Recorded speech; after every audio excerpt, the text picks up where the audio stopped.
Right, good evening, hello and welcome. We're just dealing with some spilt water, which is why there's activity on one side of the screen. But welcome to this meeting of the Governance and Audit Committee on Tuesday the 3rd of March. I'm Councillor Alison Jay, I'm Councillor for Highwoods Ward and Chair of this committee, and I'll be chairing the meeting this evening. Action in the event of an emergency. There are no practice alarms planned for this evening, so if an alarm sounds, please evacuate the Town Hall by going down the main staircase or the back staircase to the High Street and then to the car park behind the Town Hall in St Ronald Street. This meeting is being held in the Grand Jury Room in the Town Hall in Colchester and is also being broadcast live over the internet, where it can be watched via the Council's YouTube channel, where the recording will be available to view afterwards. Please would speakers use microphones at all times and speak directly into the microphone. Members of the committee may use electronic devices to access their meeting papers, and visitors are welcome to use mobile phones and other devices, including cameras, but please use them discreetly, set them to silent, and do not use voice or camera flash functions. There are toilets on every floor in the building and an induction loop in this room if needed. We will have a short break at 7:30, and introductions. I will now ask members of the committee and attending officers to introduce themselves, starting on my left. Good evening, Richard Block, Chief Operating Officer. A very good evening to you, Chair. Councillor Dave Harris, Beerchurch Ward. Sam McLean, Newtown and Christchurch. Councillor Natalie Summers, St Anne's St John's Ward. Councillor William Sunnox, Rural North Ward and Opposition Spokesman on Finance. Thank you, Chair. Sorry for the kerfuffle. Councillor Paul Dundas, Tiptree Ward.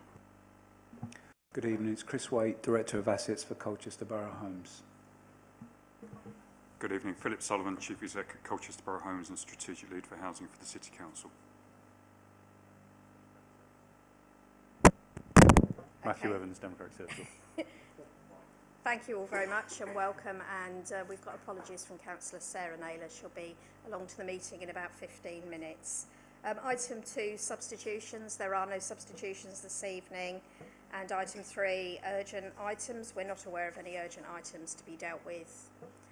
Item 4, declarations of interest. Councillors are asked to say if there are any items on the agenda about which they have a disclosable pecuniary interest or any other registerable interest or non-registerable interest, which would prevent them from participating in any discussion of the item or participating in any vote upon the item.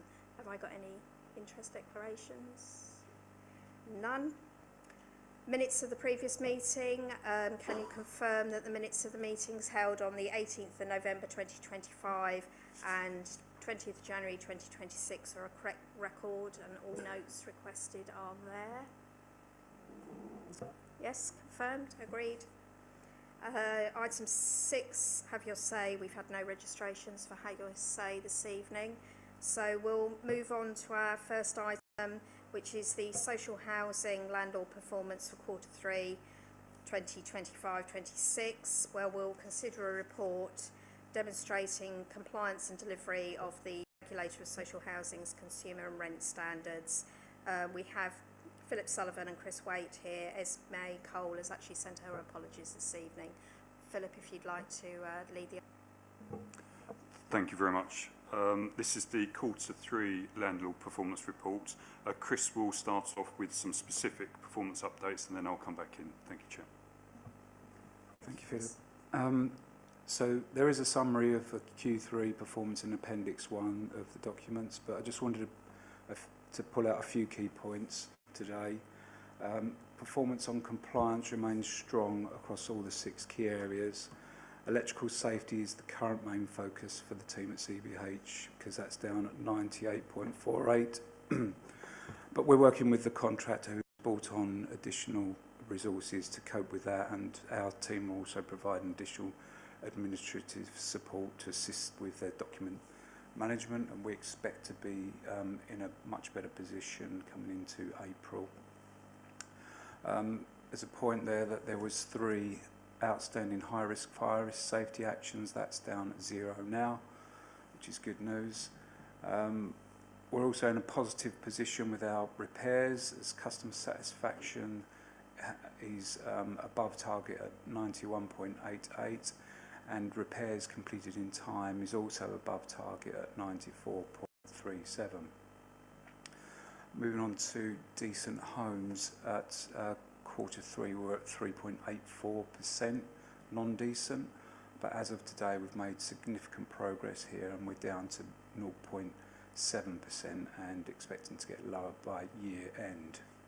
Voids we are above target at 42.97 on average, which is remains in a good place. The last thing I need to mention is about sickness absence. I think we are down to 9.14 days from 10.2 days, so we've made progress in this area as well. Well, those were the key points from me, and I'm happy to take any questions at this point. Thank you. Okay, thank you. There was just one question from me as I looked through the figures. You mentioned difficulties with accessing a couple of times. I know there's an access policy. At what point are we not able to access, and should there be any liability? Should we not be able to access and make any improvements? What happens in that case? Yes, so there are some areas where we have some people that are holders, etc. We can force access where we've got the likes of gas servicing and electrical safety needing to be undertaken, but that's the only real time that we can when we've actually got evidence to that. We do have quite a robust policy, and we follow that to the T to make sure we're doing everything right. But as we say, there are some sensitive cases that we have to work with our housing team to try and gain access to. Yeah, that's it in a nutshell, really. Okay, thank you. And presumably we're in line with other authorities We in are, terms yeah, of... everyone has that issue. Okay, thank you. Thank you. Yes, Councillor Summers? Yeah, it's great to see so many improvements coming up, and that our compliance is really improving on that. Just looking at some of the complaints, there's a key theme from the complaints was communication. Could you expand on that? Is it lack of, too much, and what are we doing to address that? Yeah, good. Generally speaking, it's lack of. It's not giving advance warning of an appointment or sort of a programme of work. So that's where we've received the complaints. So that would be it. Generally speaking, it's lack of, as opposed to too much. It's something that is referred to in the report that we've done a deep dive on that. In fact, in the last 2 weeks as a corporate management team, because it's been a consistent theme for a while. We've done training on 3 or 4 occasions. We've looked at the Ombudsman's spotlight reports on communication. We've briefed staff on that, but we've still not cracked it. You know, I'm not saying we're not getting better, but we've still not cracked it. So corporate management team, we spent quite a bit of time on it a couple of weeks ago. We've identified some additional actions so we can improve on it further, particularly around celebrating where we're getting it right, so that, you know, we can share the good practice across the organisation. So it remains a focus. Yeah, I had a similar. I've had cases in my ward where it's not that we're not doing things; it's just we're not communicating things. We use presumably text messaging and as well as emails and picking up the phone where we can. I know I've got one gentleman in particular. I think it's just there is a need there for frequent and regular updates, which I get is a burden to the staff. Well, not a burden, but it's time consuming for the staff. But it just seems it's an easy win for us if we can communicate. I agree completely. It is, and it is around, you know, communicating. It's also absolutely all the points you said. It's around us knowing a bit more about our customers as well, so that we can tailor the service and the communication to their needs. Something that you'll have seen in the report, knowing our customers, that we are doing some work with our customers at the moment to get to know them more, so that we can get better and better. So it's definitely a focus. Thank you. Yes, Councillor Dundas. Thanks. Yeah, just to pick up, you mentioned the working days lost to sickness metric, which is a new target this year.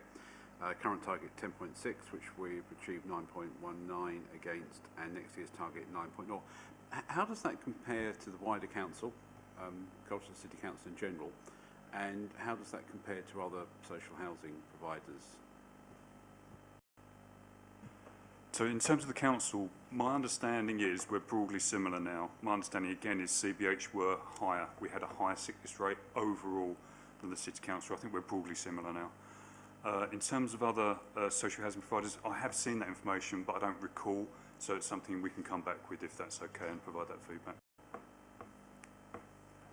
Are there any particular areas which are worse than others? I mean, to give the council example, we've tended, for the simple reason that it's a very physical job, in days lost to sickness has often been in the waste service simply because people are injuring themselves lifting stuff and that. Are there any particular areas within CBH where sickness levels are perhaps higher, or is it pretty much sort of even across the board? So it's very clear that it's our operatives have a significantly higher sickness rate than our office-based or sort of back office staff.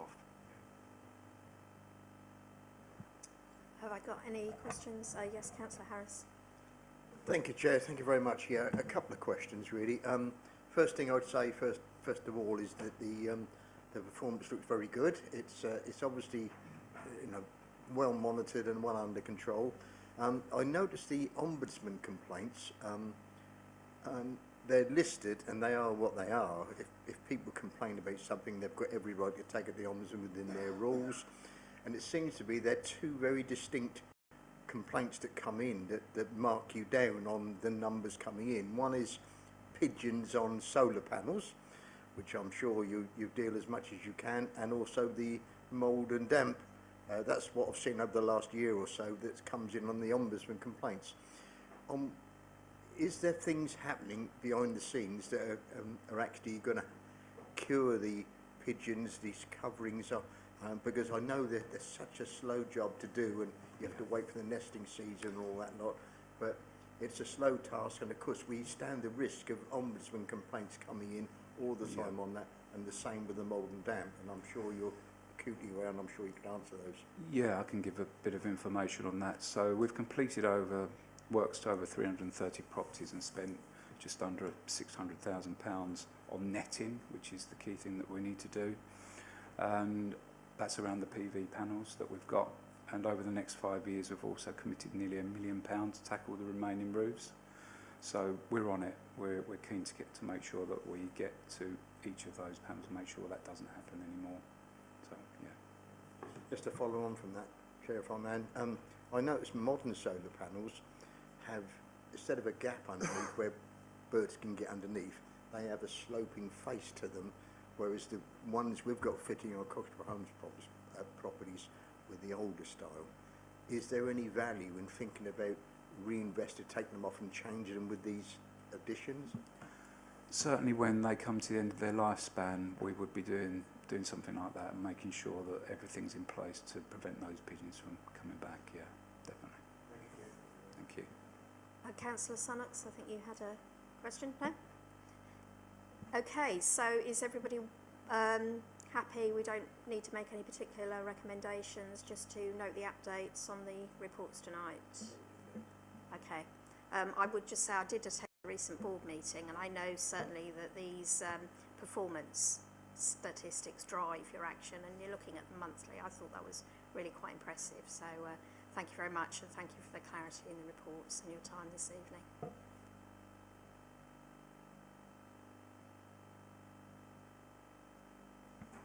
Okay, moving on. Item 7.2, which is Colchester Commercial Holdings, the governance enhancements. I think Lucy Bredman and Simon Coward, Neil Jarvie, if you'd like to. Neil's not here. No. Who's going to? Lucy, you going to lead on this? Or no, Simon? Okay. Simon, when you're ready, then, if you just want to give us an overview. Good afternoon, everybody. I'm just waiting for Matthew. I've sent a presentation through.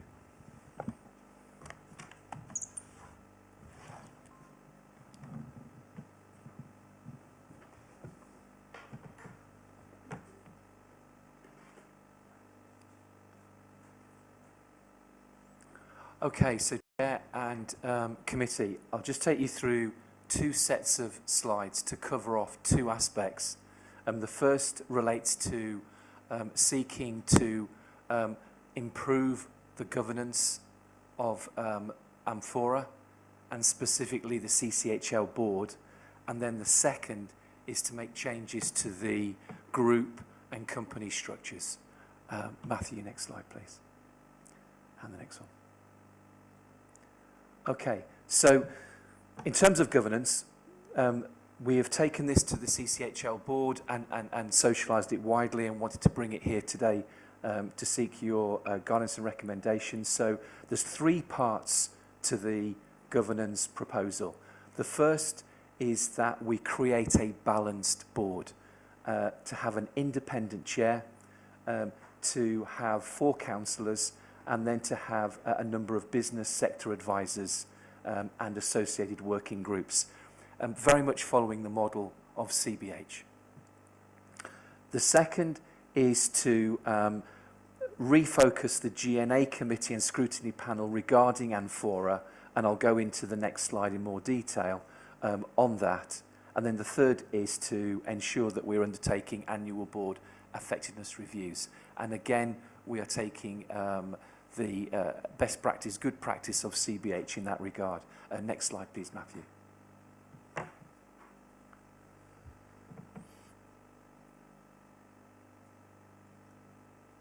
So if you just want to roll through those, yeah, great, thank you. So as we said, an independent chair with the managing director and the councillors providing shareholder representation and the business sector advisors. Carry on, Matthew. And then also support from Amphora senior managers, officers from the council, Lucy Bredman here today, and the working groups, so that we create broad shoulders, a balanced board, and just to carry on, Matthew, and then vertically as well. So the whole point being that we have a good team with good levels of experience that can work together to provide really strong governance. Next slide, please. And the next slide. So in terms of seeking to refocus the G&A committee and scrutiny, so I can't read that, apologies. I'll just get it up here. So in terms of the subsidiary board, we want to bridge the gap between the parent strategy and operations, and in terms of the oversight committees, to bring that independent high-level governance, and then in terms of cabinet approvals, to have that strategic decision, leadership and key decision making. On to the next slide, please, Matthew. So G&A would focus on governance, risk, control, reporting. Scrutiny would focus on business plans, performance, and the cabinet would focus on key decision making and strategic direction. And this would all be underpinned by our revised articles of association, group agreements, and shareholder agreements. And just in the next slide, thanks, Matthew. Again, it's just to give you real clarity on the 4 columns which look at cabinet, G&A, scrutiny, CCHL board, and identify their areas of focus. And then finally, in terms of board effectiveness, ensure we do that annually, again following guidance from CBH. And so they're the 3 parts that make up this proposed revised, improved governance structure to create a balanced board. I'll stop there, Chair. Okay, thank you very much. I mean, we have had a briefing on this, so we've seen this in detail and talked it through. But yeah, Councillor Dundas. Yeah, I mean, I've spoken about the opportunities for bringing in external advice, from the business world for a while. So in general, I would back the general idea around a potentially independent chair and bringing in other people. I think it's a good idea. I just wonder if you could talk us through the rationale behind splitting the role between G&A and scrutiny. I mean, looking at it logically, you can't really, from this committee's point of view, to be able to actually scrutinise properly, for example, the financial reports, you need to have a fairly good understanding of what the business actually is and what it's been doing to actually be able to do a reasonable job of that. Equally, I think from the scrutiny panel's point of view, you need to have a good grasp of the financials to be able to make a good judgment on the performance. By splitting it over 2 different sets of people, are we kind of in danger of ending up that, it's the old jack of all trades but master of none situation, where in actual fact you're going to have probably around 16 people who are really, really well, which perhaps isn't a bad thing, but they need to be really, really well briefed in the whole aspect of it, rather than having one set of people who perhaps are very engaged and actually understand on a regular basis what CCHL is, or Amphora as it will now be known, still using the old name, are actually doing. So I just wonder if you could talk us through the rationale about splitting it between two different committees. I'll try and do that for you. I think it might be helpful to go back to the term shareholder committee, which I think is currently in the terms of reference for audit and governance, or governance and audit at the moment. So remember, wholly owned company, the shareholder is the council here. Shareholder function is all about safeguarding public funds, effective oversight, making certain investment decisions, promoting good governance, and it's a very distinctive function from that of the management of the company, which rests with CCHL board. We've done a number of reviews and audits, and they've told us that we need to increase the level of oversight, and we need to comply with the latest guidance in relation to LATCOs. So that's also the background to these changes. And the legal position for a local authority operating in an executive arrangement model of governance, which is what we have, is that the shareholder function is an executive function, and our executive functions can only be exercised by our cabinet, who are our executive. So the available options in terms of the shareholder function is for cabinet to carry out the shareholder function itself, or it could create an executive subcommittee which could carry it out, but that would still have to be an executive subcommittee of cabinet members. That option has been considered, and you can see from the report that what they've suggested, or what it's proposing as we go forward, that the cabinet carries out that function. So G&A would no longer be acting as the shareholder committee. That function moves to cabinet, but G&A still has a really important role in respect of CCHL. That's what's being suggested here, and overseeing the accounts, the risk and the audit function, which is the function G&A carries out for everything else across the council. So it's really picking up what its usual role is across the council, which at the moment there is a gap for Amphora. That role is not being picked up very effectively, and that's been highlighted in the reviews that have been done. At the same time, the report is suggesting scrutiny picks up the function it normally picks up, which is that broader business planning performance function. So you're right in that there is a split of, or it sits in the terms of reference for both committees, but that's actually the function that scrutiny and audit play for most other activities across the council. And actually, what it's all about is adding to the oversight and adding more oversight to what we're doing with the company. So I think, as ever, there is always a risk of some duplication, but I think, that gets picked up. It gets picked up across the work plans, and certainly at the moment, scrutiny will also look at the budget, but you wouldn't say that that's not a necessary function of scrutiny as well as audit and governance. They both have their roles to play. So hopefully we can balance and continue to balance well, but provide that additional oversight that we've been asked to do. Hopefully that explains it. I think it does. I mean, obviously, in terms of the strategic direction of the businesses, that's always been set by the executive, by cabinet. G&A have made recommendations on occasion as regarding business plans, but it's never been the decision maker. It's never had the power to say, we don't want CHL to do this, don't do this. It's never had that power.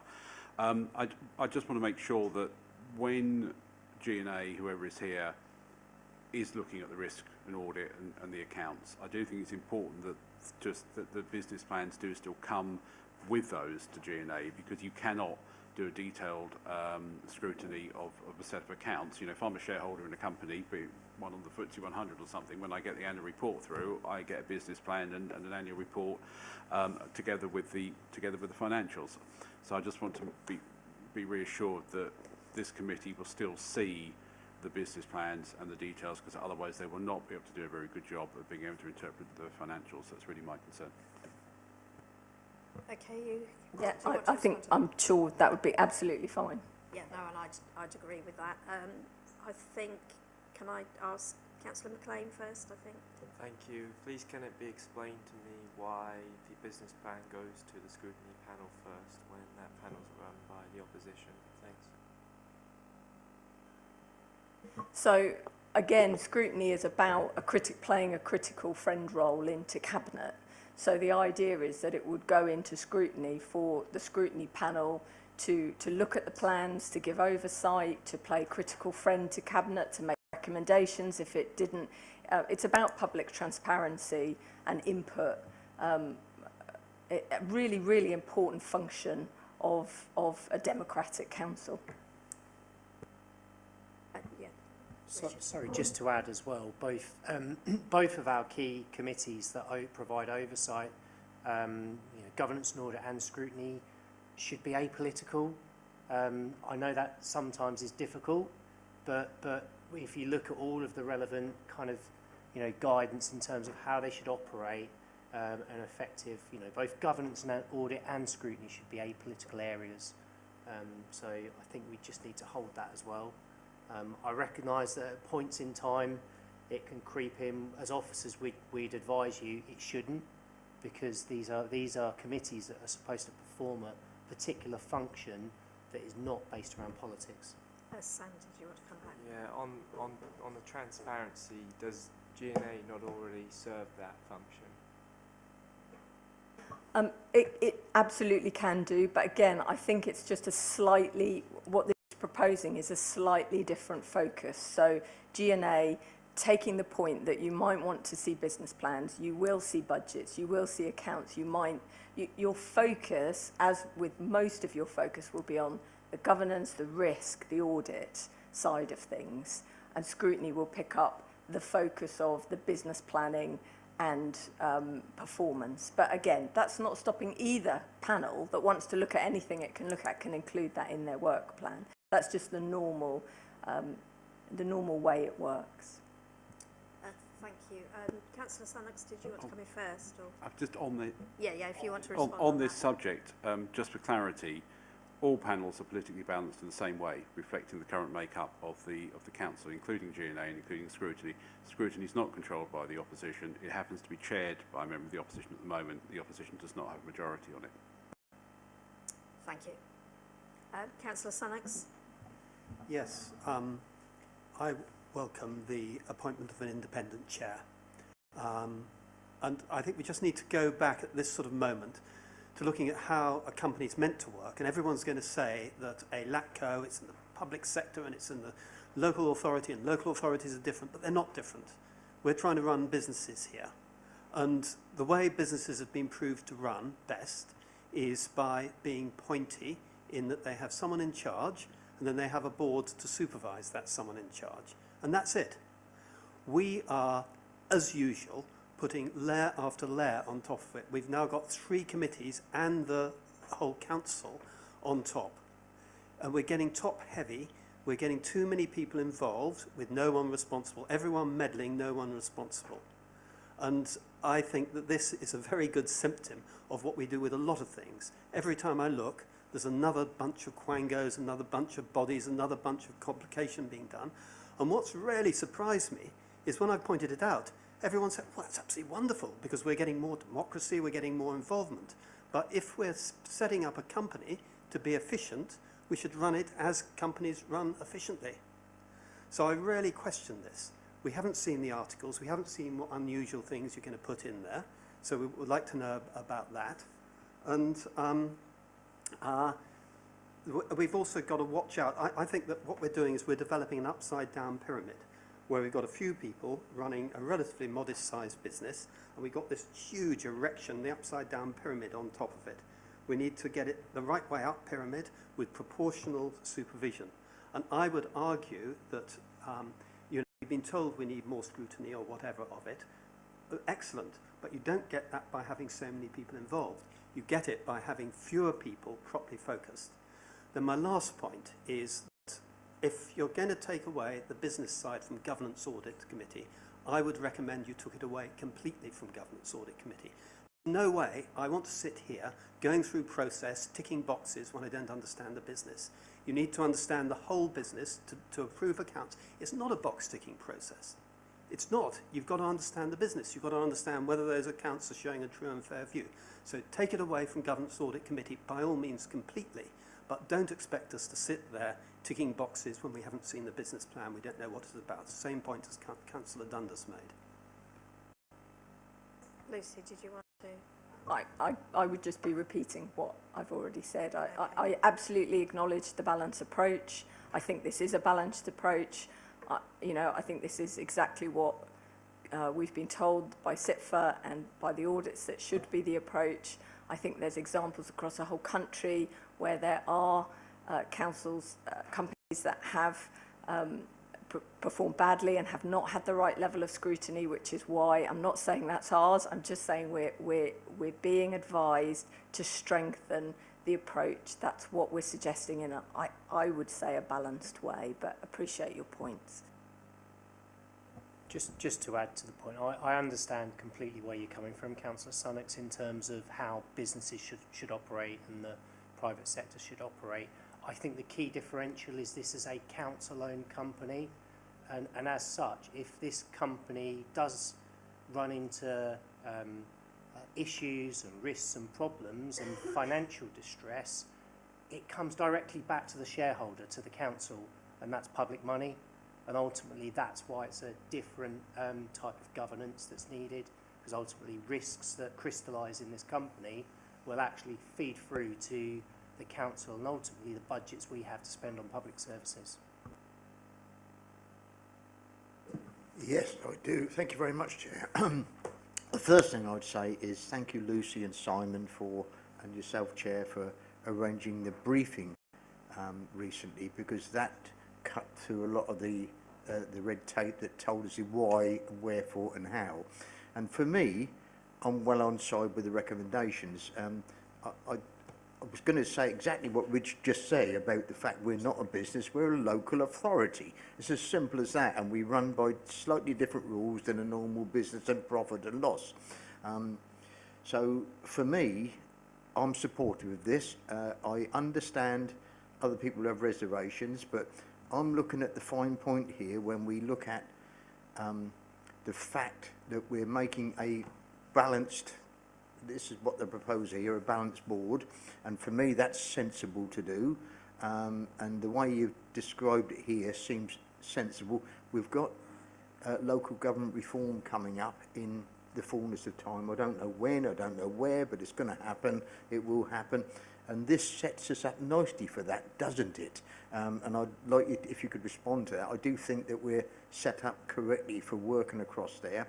So that's the first question. The second question is about, Chair, through you, if you don't mind, this is really, I asked this at the briefing, but I'm going to ask it again. Taking Councillor Sunnock's points about businesses, does these holdings, these Amphora, etc., will be expected to perform in the sector, in the business of things? Does the setting up of this board and the way that you've described add any disadvantage by extra funding or extra costs into that board to make sure that we are not disadvantaged ourselves against other businesses that we may be trading against? They are my two questions. Thank you very much. Thank you. So to answer those two questions, so the setting up of which we're going to come on to next, but I'll cover it to answer your point. So setting up Amphora Holdings, and underneath it Amphora Services and Amphora Trading, one of them being TECL compliant, the other not, that sets us up for the best framework within which to work, both within the council, a unitary, and to be able to trade externally. Okay, thank you. I've got Councillor Corey online, I think wanted to come in on this. Thank you, Chair. Hopefully you can hear me. With a bit of feedback. Okay, I just wanted to say that I really understand the points being made by some members, and I wanted to see where we can get to and empathise with those points. So, for me, the leadership of the company does come to one single point, and that is Simon. And I have confidence in Simon, and I'm enjoying the progress that's being made under his leadership. But for me, ultimately, he does lead this organisation. We have a shareholder, that is us as a council, and through David King as the portfolio holder, he will have ultimate responsibility, along with Simon, for decision making. But that will come from the company for approval from Cabinet. So I believe we have got leadership in the right way, and that the two panels looking at it, I understand that is a bit clumsy and could be better, but if that is what SIPFA are advising, then I think we have to accept that. I do get the point about jack of all trades. Perhaps one committee could understand it better than two, but if that's the advice, that is what it is. But what I see as the two panels having their influence is not about running the organisation at all. It's about checking and providing scrutiny. The organisation is run by Simon. It is run with approvals of big ticket items by Cabinet, but it is down to Simon running this company and making it work and delivering a dividend to the council. And if things go wrong, that can be picked up in scrutiny or governance and audit. If things need to change, that can be picked up here. But it is about running a company in a more efficient way, as Simon is outlining, and then we're following just the oversight sort of roles that we've been advised by SIPFA to set up. So for me, this is about oversight with the committees, not about managing or running the companies. That comes down to Simon in consultation with Cabinet. Thank you. Okay, thank you. Yes, Councillor Dundas.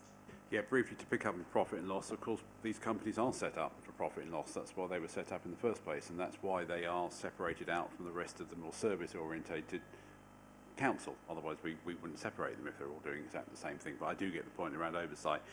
Just a suggestion, we have a recommended decision, which is the committee is invited to make comments and recommendations. So I think I would like to suggest we make, as a committee, a formal comment that this committee, G&A, receives the full business plans and management accounts when it is considering risk and audit matters to better to enable the understanding of those. I would like to suggest that. Yeah, no, I'm happy with that. I've already got a note that business plans and budgets need to come with the accounts. I don't think we can look at them in any other way. And I do think, as a governance and audit committee as well, it's bearing upon us, I think, to pick up some of the risk and governance and audit that perhaps gets lost because we're concentrating on the financials. So I think it gives us a better opportunity as well to fulfil a wider function there in terms of governance. Councillor McLean, did you want to say something? Yes, thanks, Chair. Where in the report does it identify scrutiny and G&A being involved? And also about how will the independent chair be appointed and who's going to write up the job description? Thank you. So in terms of the definitions of where scrutiny and G&A fit, that's within the paper that's been provided, and there's a table which shows the different activities of who's responsible for what. In terms of the job description, so we're pulling that together now. We are looking at the CBH's job description because that is a good starting point, but it will be tailored to the businesses that we're running rather than obviously CBH. But we're using that as a starting point for the job description. So who's putting it together?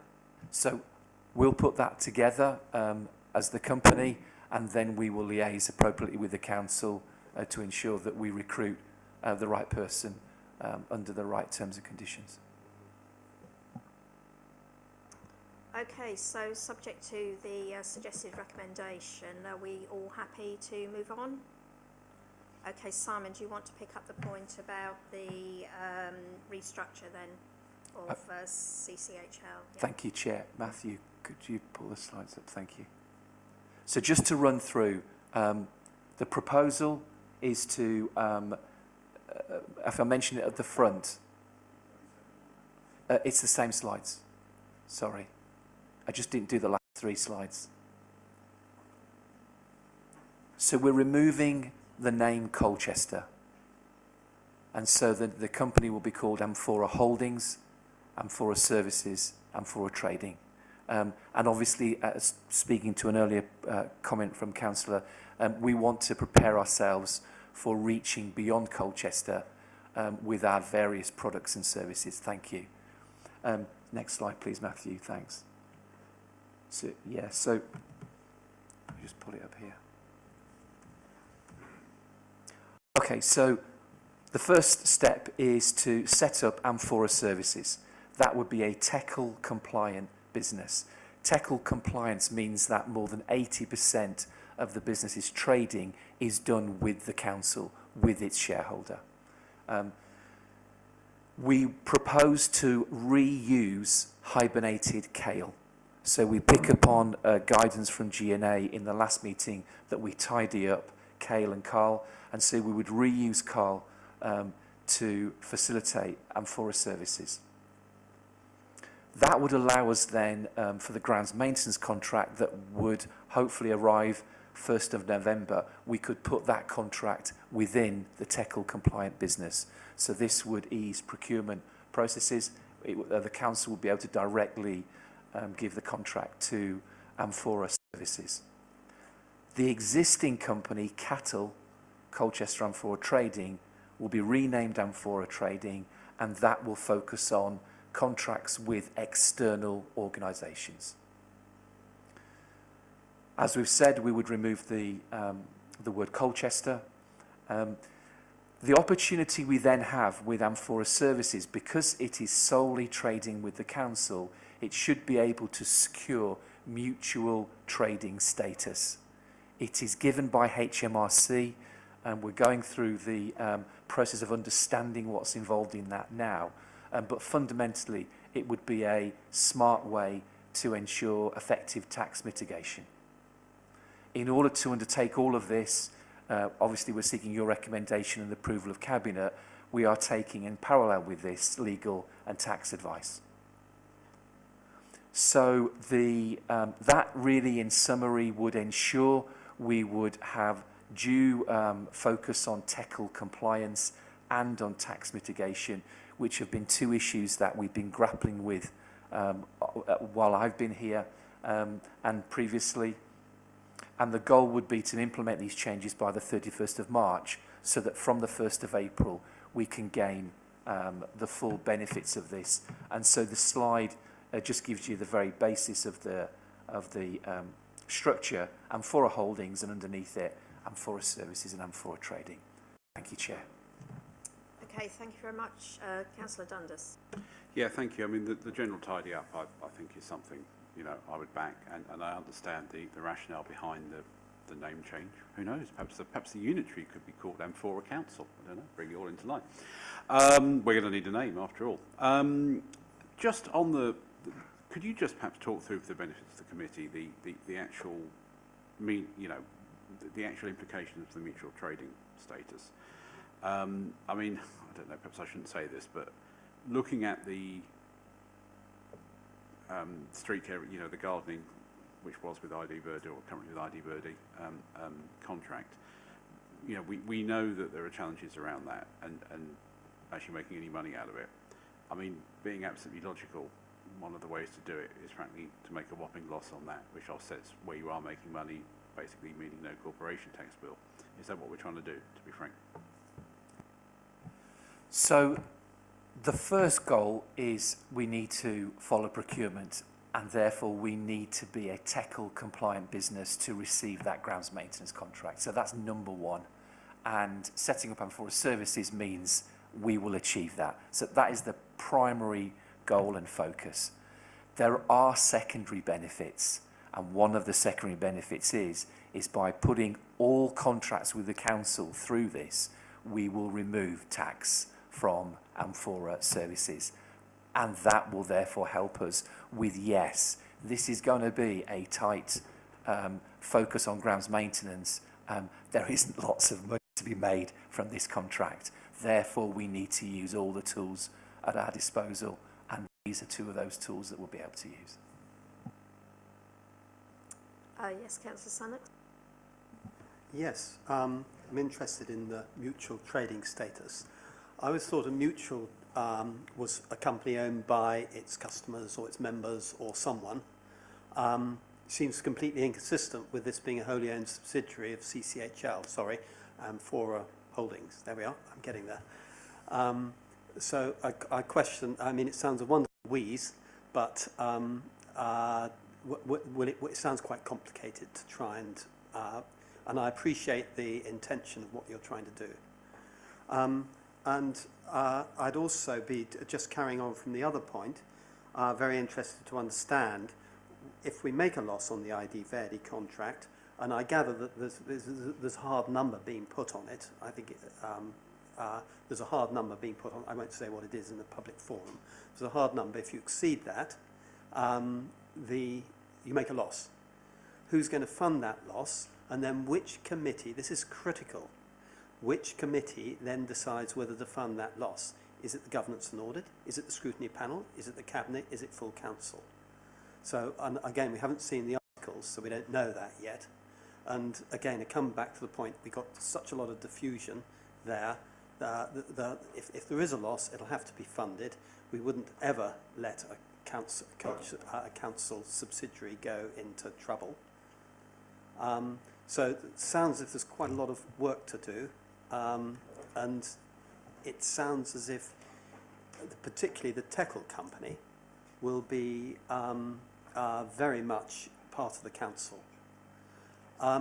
Final question, the Teckle status, is that dependent on the turnover or the purchases? Because of course, cattle, Amphora Trading, buys all its venues from the council, almost all its venues from the council for its events business, and it buys its fibre from the council for its fibre business.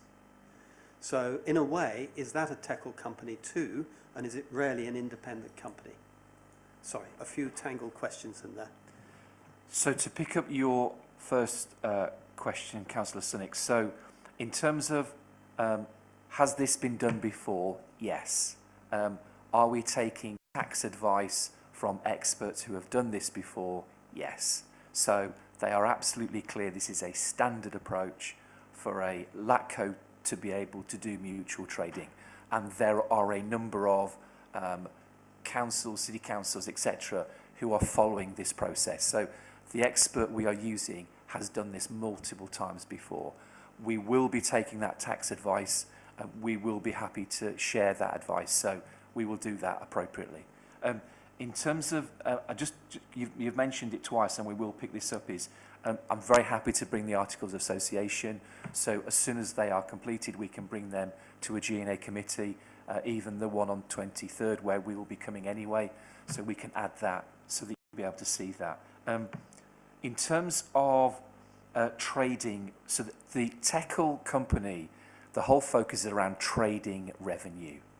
So where the contract between Amphora Connect and the council for fibre services, that can sit within Amphora Services, as can grounds maintenance, as can anything to do with events management. So all those contracts would be put into Amphora Services. We will then get into quite a fairly complex management of our tax mitigation strategy. So we'll have mutual trading, but we'll also, for example, within grounds maintenance, be purchasing equipment. That equipment will have tax allowances attached to it that we would use within the cattle business, the Amphora trading business. So there's a good level of thought going into there's a number of aspects to this tax mitigation strategy such that we can utilise all the right tools in all the right places. Have I answered your questions there? Or I may have missed one. And which committee approves if there's a loss? Which committee holds the debt function, the lending to this group of companies? The first answer is we won't be making a loss on the grounds maintenance contract. Absolutely, that will be the goal. And it's worth, we can go into this in another occasion, but there's a whole series of tools that we will be using.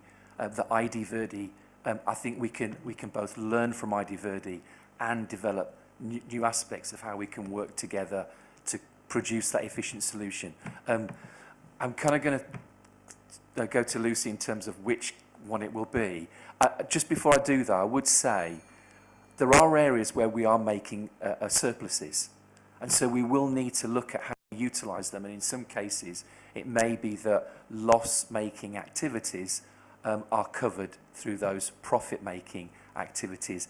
We do a very small amount of it at the moment where we will fund something using a profit from another part of the current cattle business. So yeah, so I to be really clear, it would be cabinet, as with our whole budget.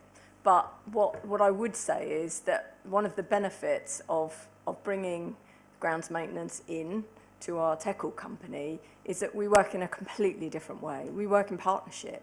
And actually already just the implementation work that we're doing it together. We're all sitting on the same implementation team. We're looking at the specification. We're looking at what innovation. We're looking at how we can support with the implementation costs and do it collectively in the most tax efficient way.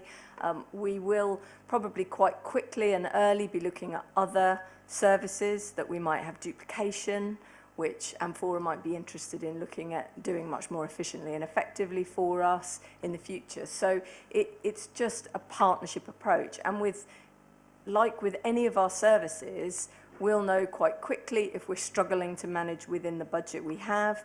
And to be honest, even with ID Verdi, we'd sit down quite regularly and have conversations with them. How can we adjust the contract, change the contract, make some savings here, do things slightly differently? We've got even more scope to do that with our own company. So that would be the approach. Yes, Richard. Sorry, Councillor Sunks, you also asked about the Teckle test and what it's based on. It's generally based on turnover, yeah. It's turnover, yes, I got an answer, thanks.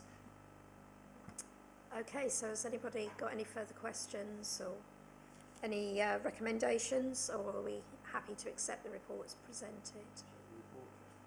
Okay, thank you very much, Lucy and Simon. Thank you, Chair. That's really Thank you, helpful. Committee. Thank you. Chair, sorry, can I go back, to that decision? The committee wanted to make a formal comment to Cabinet. Do you want to include that in a recommendation that goes forward? Yes, just to be that was clear. in the Yeah, first okay, part, thank yes, you. on the governance, yeah.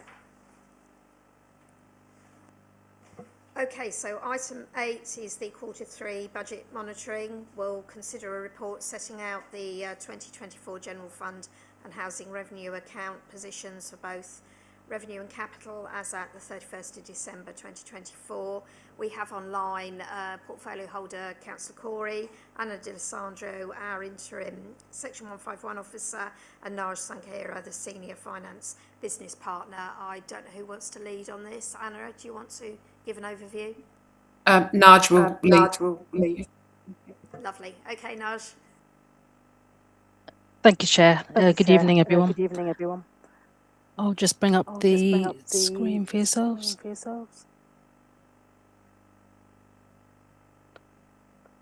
Hopefully you can see that. So this is the Q3 for months from April to December. So I'll be covering the General Fund revenue and the General Fund capital and speaking about the HRA revenue as well.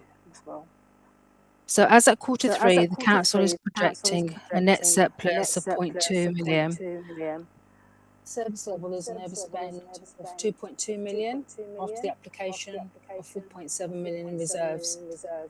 This has been offset by 2.4 million in interest and MRP income due to an underspend in corporate income expenditure.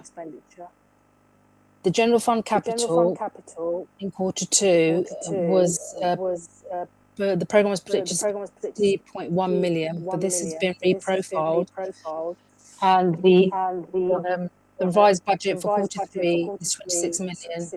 That's a reduction of 34.1 million, which has been reprofiled into future years. As at quarter three, the projection is 24 million for the year. There's a slippage of 2 million on the revised budget of 26 million. In HRA, the HRA is forecast at 1.2 million against a break-even budget. So that's income generation there, and that's a slight decline on the quarter two position of 1.4 million. In HRA capital, there's a 47.2 million pound budget. Forecast outturn is 41.6 million, resulting in a slippage, a reprofiling of 5.6 million into future years.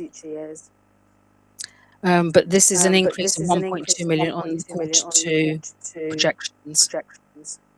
The Section 151 has put aside £1 million in contingency to allow for any in-year overspends based on current projections of an underspend of 0.2 million.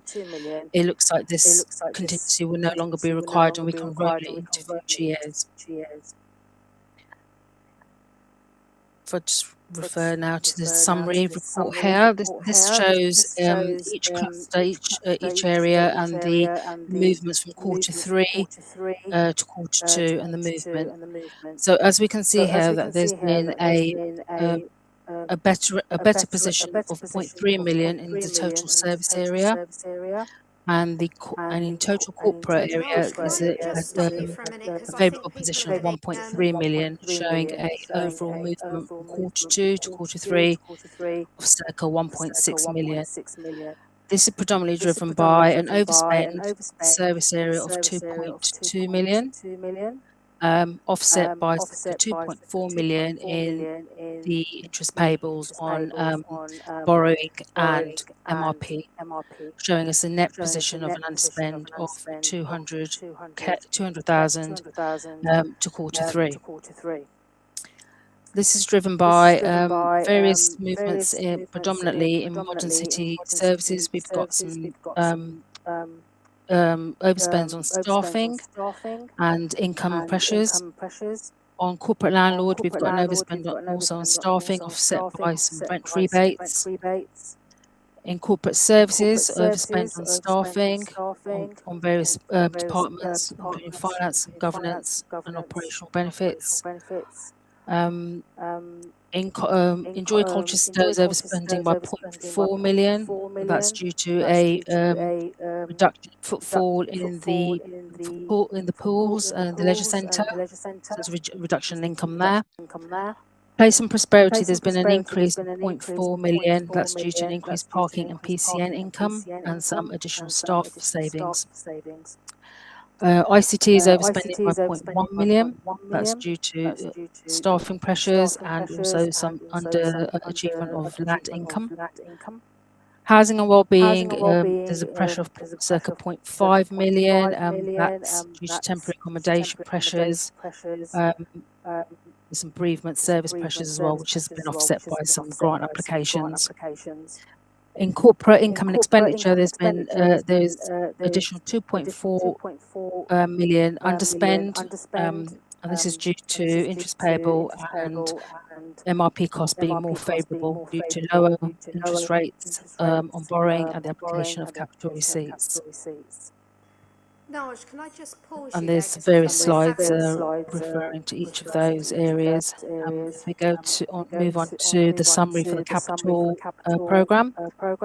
So the capital programme was revised from 60 million in quarter two, and it's been revised down to 26 million, and the remaining 34 million has been reprofiled over future years.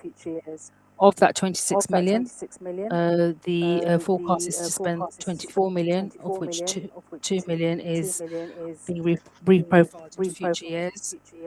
That's predominantly driven by Disability Facilities Grant being reprofiled into next year due to deliverability of that grant. There's also slippage of 4.9, and I think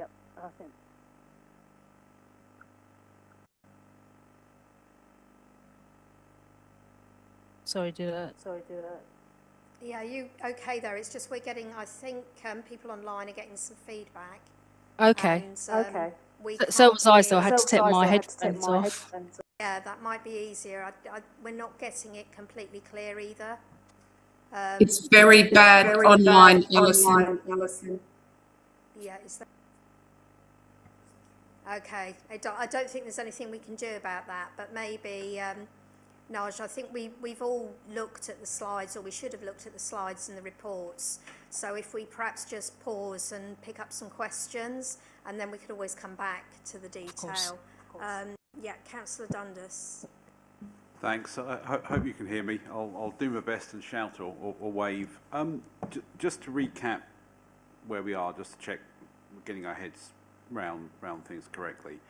At the end of Q2, when we last looked at this, I think we were looking at an anticipated or predicted end of year overspend of £6.8 million.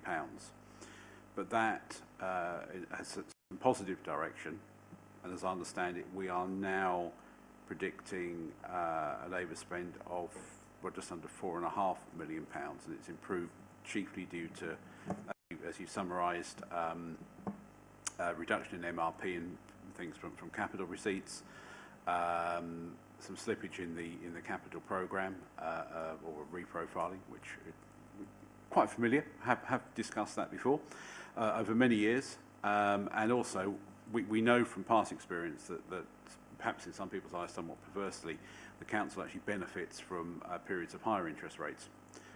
So the fact that interest rates have stayed higher, indeed, if we look at the world events at the moment, may well stay higher for a little bit longer than anticipated. We do benefit. So that brought it back to the £4.5 million. But on the overspend, certainly the bulk of it are accounted for two things. That's the CNG Leisure Park, which we discussed at length. We know all about that. And staffing overspend, and if I add up the totals on staffing overspend, they seem to come to roughly about £2 million, 0.7 million in corporate landlord, 0.8 million in finance, 0.2 million in governance, 0.1 operational finance, etc. My question is, on those staff overspends, how much of them are being budgeted for as one-offs? Because do those overspends where we are paying for extra staff or having to pay staff more or whatever, presumably they don't all just come to the end on March the 31st. My question is, how much of that overspend is ongoing and is going to be carried over into the 26-27 financial year? And where any of it is being carried over, was that included in the budget we passed last week? Thank you. Naj, do you want to pick that up? I think Anna would be best placed for that. Anna, do you want to? Sorry, I'm going to get the feedback, which is coming. So it depends on a particular area. So when we set up the budget, we went to individual heads of service and asked them those questions about looking at their staff, what staff profile they have, what staff costs are one-off, and what staff costs are going to be ongoing into future years. So we asked the questions, and we've taken the best advice from each of the service areas in terms of what their requirements are, and those are the requirements that have been fed into the budget. Okay, yes, Paul. Yeah, that's good. I just wanted reassurance that when we or whoever is here looks at Q1 26-27, we're not going to suddenly see that there's overspend going forward with these sort of levels on staffing, because they're clearly very significant. So if you're giving me the reassurance that it's been taken account of, and we won't see at Q1 26-27 another prediction of £2 million over budget, then I'm reassured by that, and whoever is here, no doubt, look forward to seeing them. Okay, Councillor Sunnox.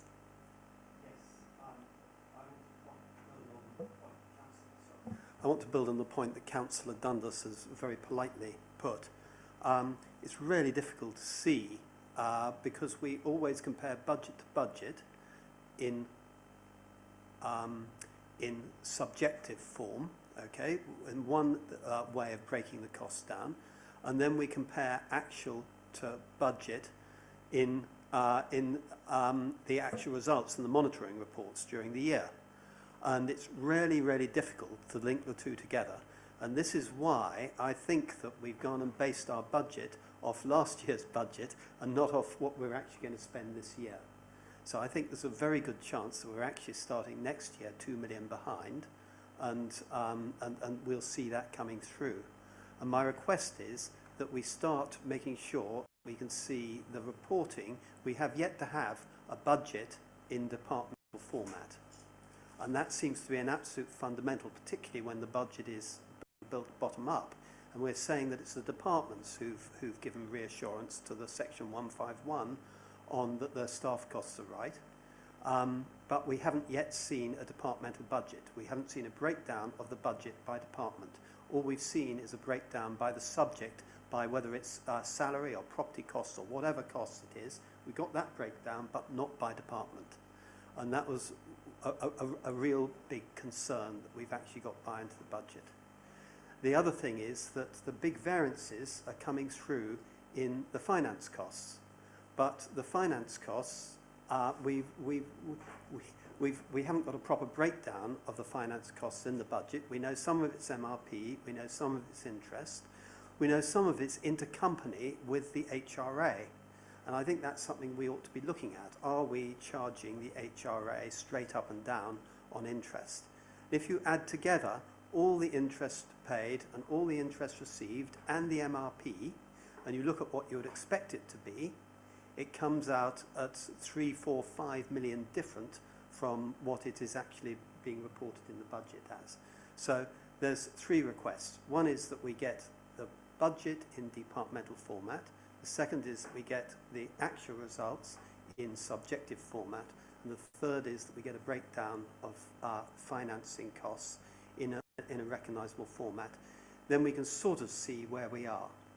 And, and let's make sure that we don't say that we are making a surplus of 200,000 this year when we're spending 4.4 million more than we receive and you taking that out of reserves.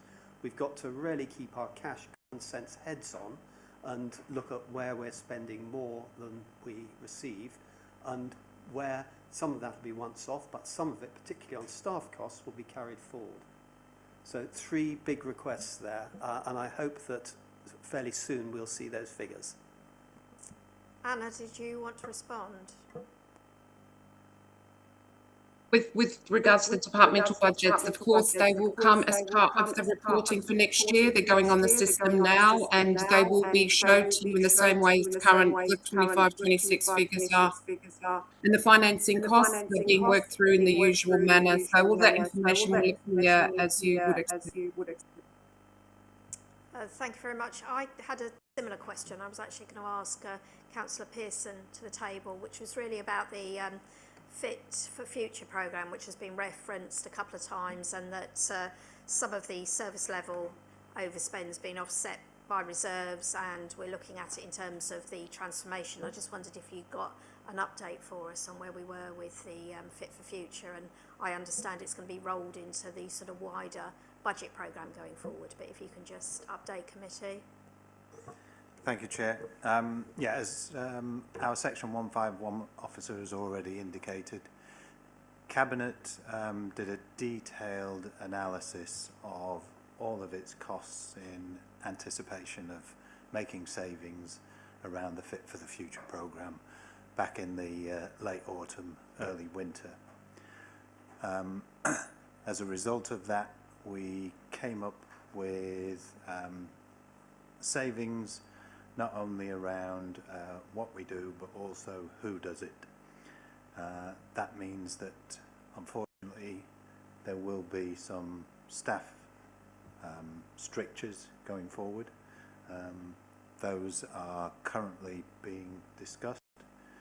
So I'm not prepared at this juncture to go into any detail in public session, but no doubt they will come via Cabinet in the not too distant future. Councillor Dundas. Yes, slightly different question, different topic. On sport and leisure, we're forecasting £400,000 pressures, which is due to reduced income across pools, aqua springs and training, totalling £420,000. Yet last week, in the budget, we are budgeting or relying on an increase of 500,000 in sport and leisure income. Just a quick question. What's our base level are we taking on that? Are we saying that the £500,000 increase is going to be in addition to our assumed income this year?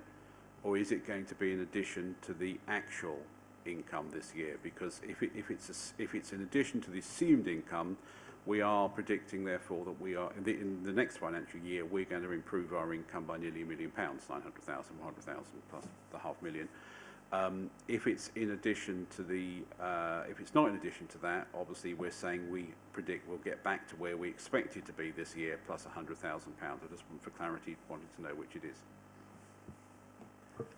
Chair, I think probably Councillor Corey's better placed to respond. I'll just say that in terms of sports and leisure, as Councillor Sunnox will know, there has been significant discussion about what we do with the Sports and Leisure Centre and how we go about making that work financially, but also what we do with the site in its entirety. And again, that will come back to you through Cabinet in the not too distant future.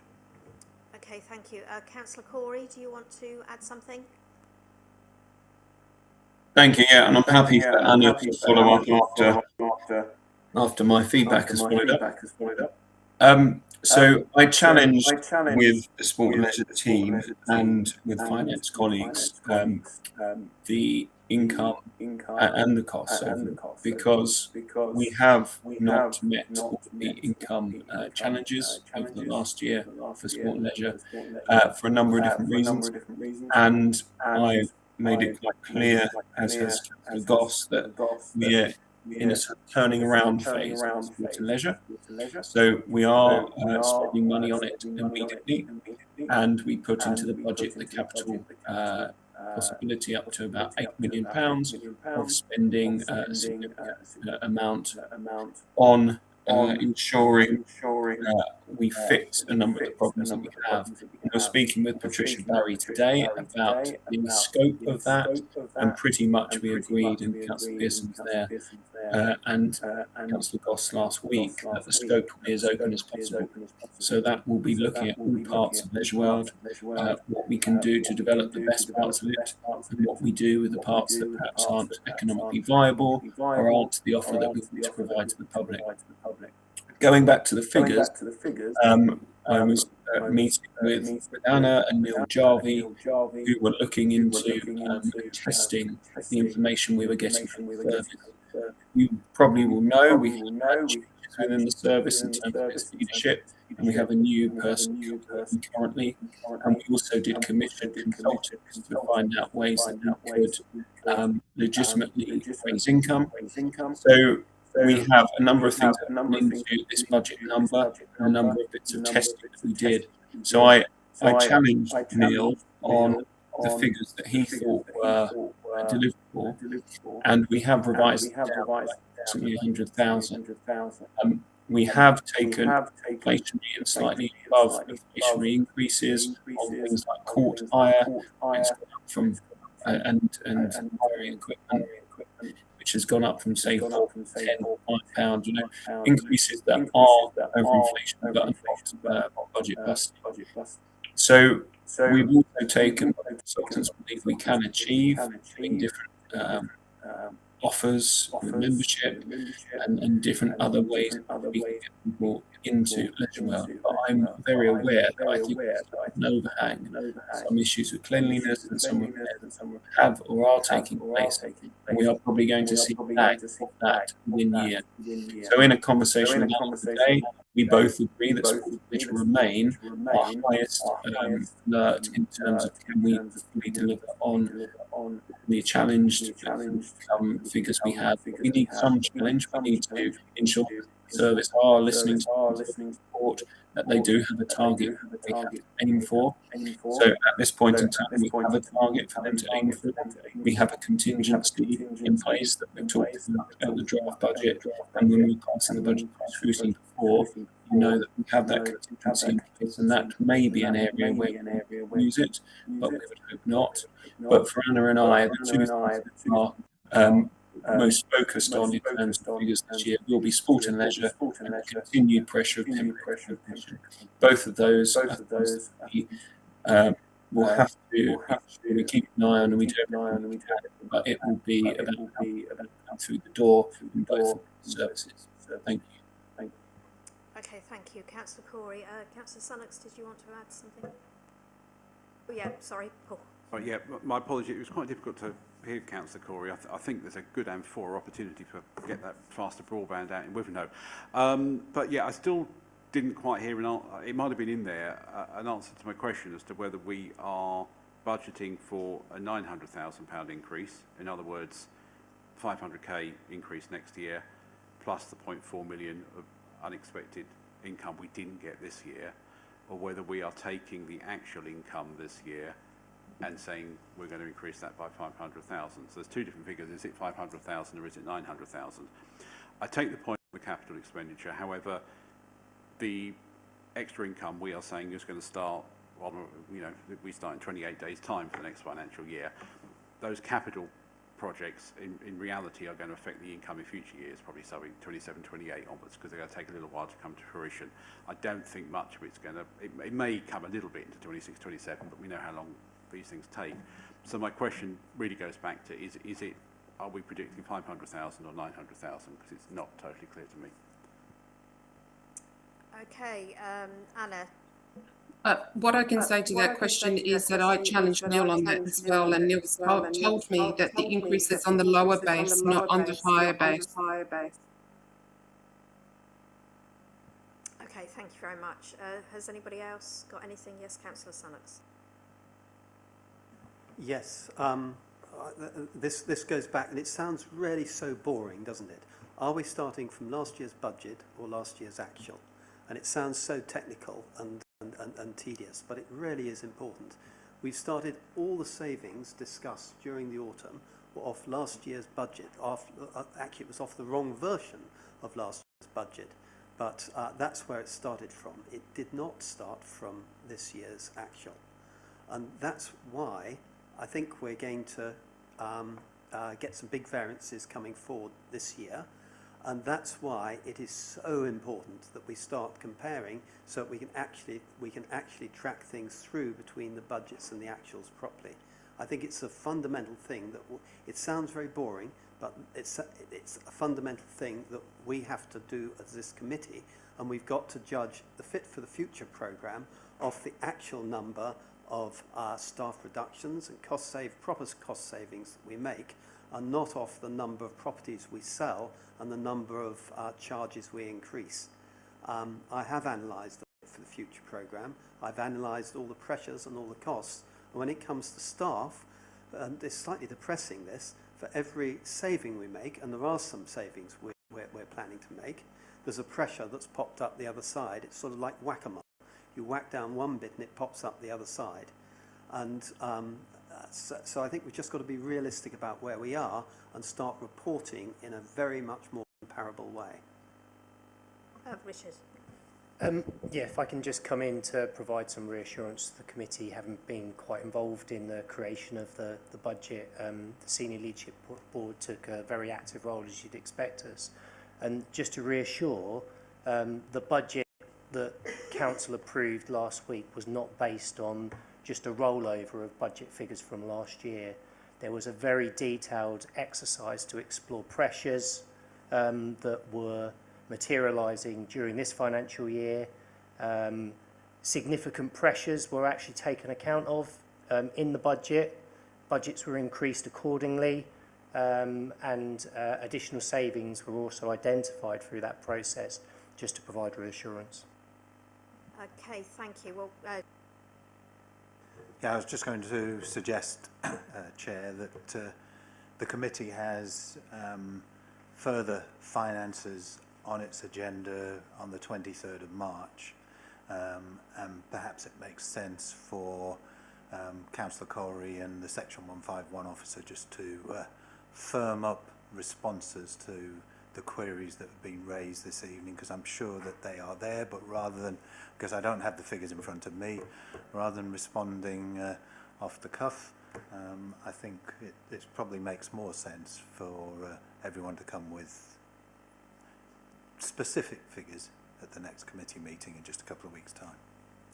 okay, I'm happy with that. I was going to raise, we're here to note the revenue capital and housing revenue account as at the third quarter rather than talk about the budget for this year. So if everybody's happy, are we happy to note and move on? And can we make sure that Councillor Pearson's suggestion is minuted? I will do, yeah. Thanks. Okay, it's 7:20. Are people happy to have a 10-minute break, and then we'll start with internal audit afresh afterwards at 7:30?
Hey, welcome back, everybody. We're here for item 8.2, which is the internal audit plan for 2026, and we have Hayley McGrath, our corporate governance manager, here to give us an overview.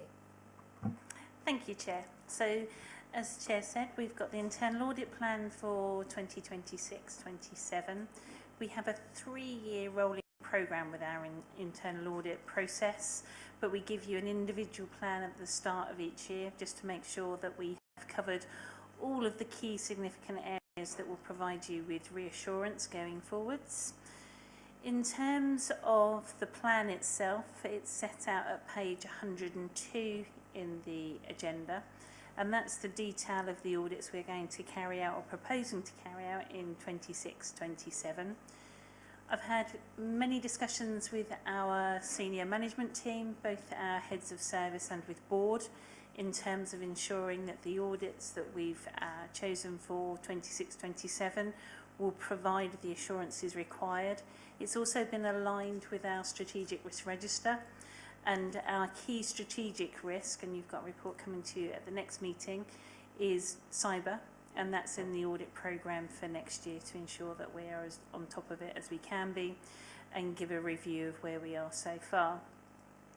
So in terms of the plan itself, I don't think there's anything in there particularly that I want to draw to your attention in terms of the audits being carried out. Some of them we have to do on an annual basis to provide assurance for the statement of accounts.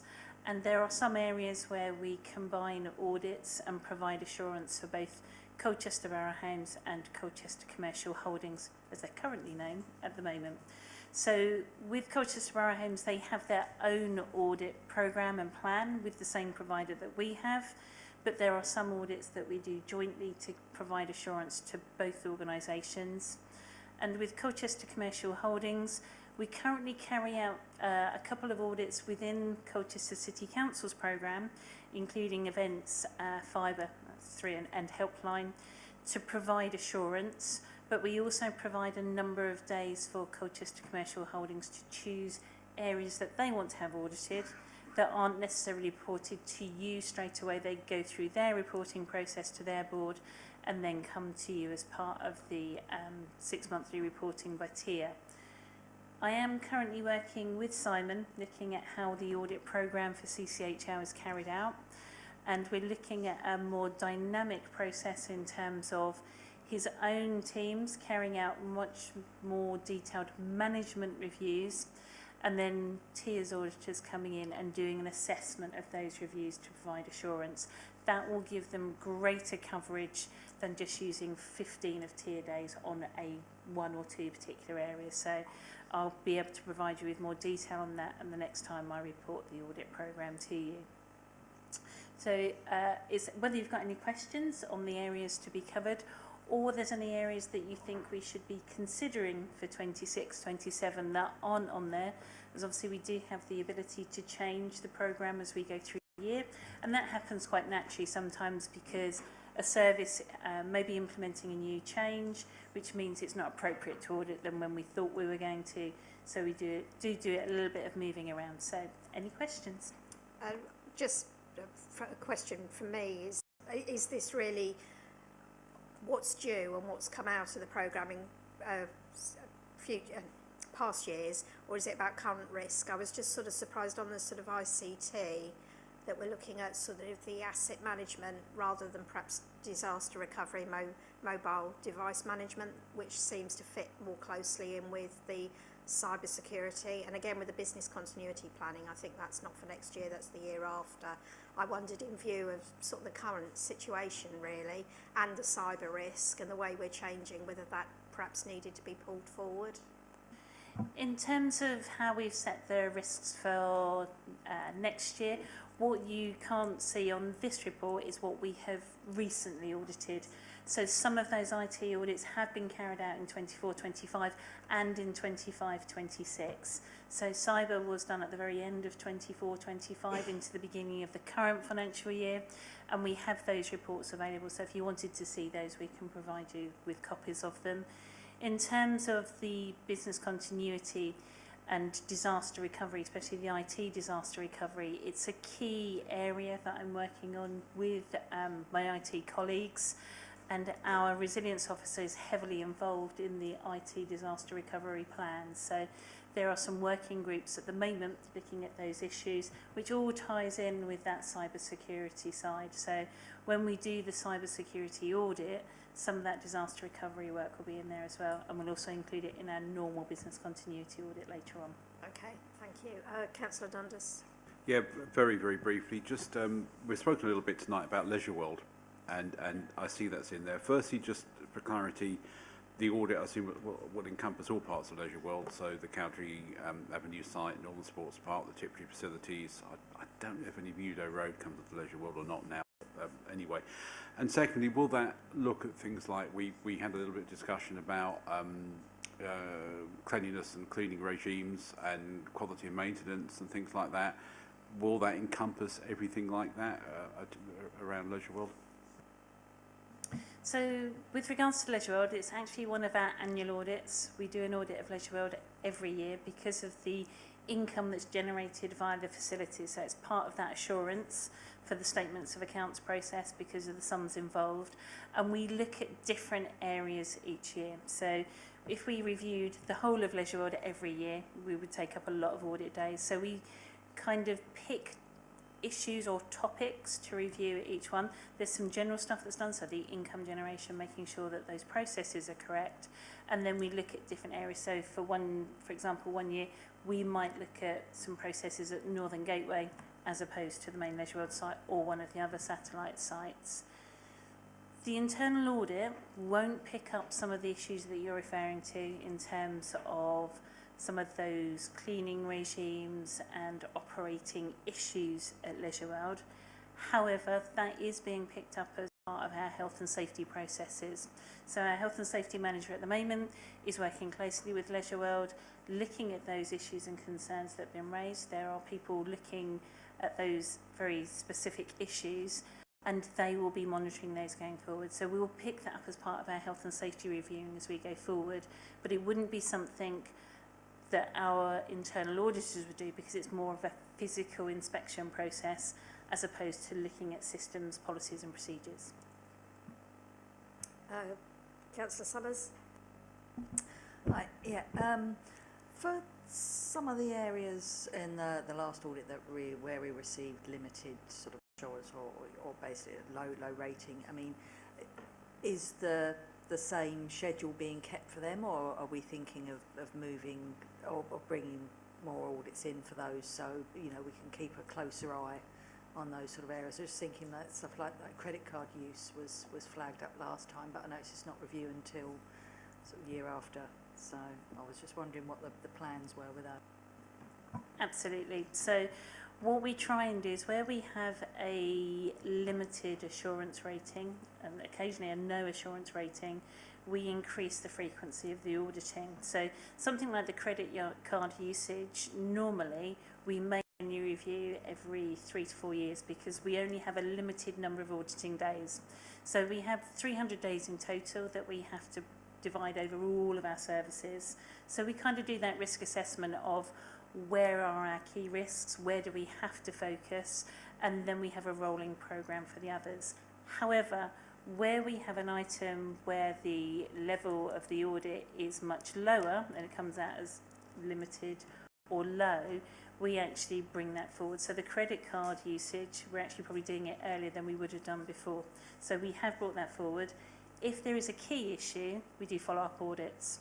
So our auditors do go back and check the recommendations. So where we have an annual audit, they don't necessarily go back and check the recommendation until the next year. So something like Leisure World, the first part of their audit will be what were the recommendations from last year, have they implemented those, are there still concerns? If it's an audit that is not one of our annual ones, they do follow up, so they will go out to the service and they will ask them for confirmation about those recommendations and whether they've been implemented or not. Then they'll provide me with a report of anywhere that they've got concerns, and then we can look at whether we need to bring that back into the audit programme much sooner.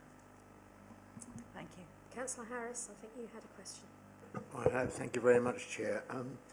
In the executive summary, it lists the key risk considerations, and the top two there are financial resilience and devolution and reorganisation. Now, two of our assets. Now, I'm assuming that we audit the people who control our assets. The ones I'm thinking about are the Colchester Cemetery, well thought of, and it's in my own ward, and also the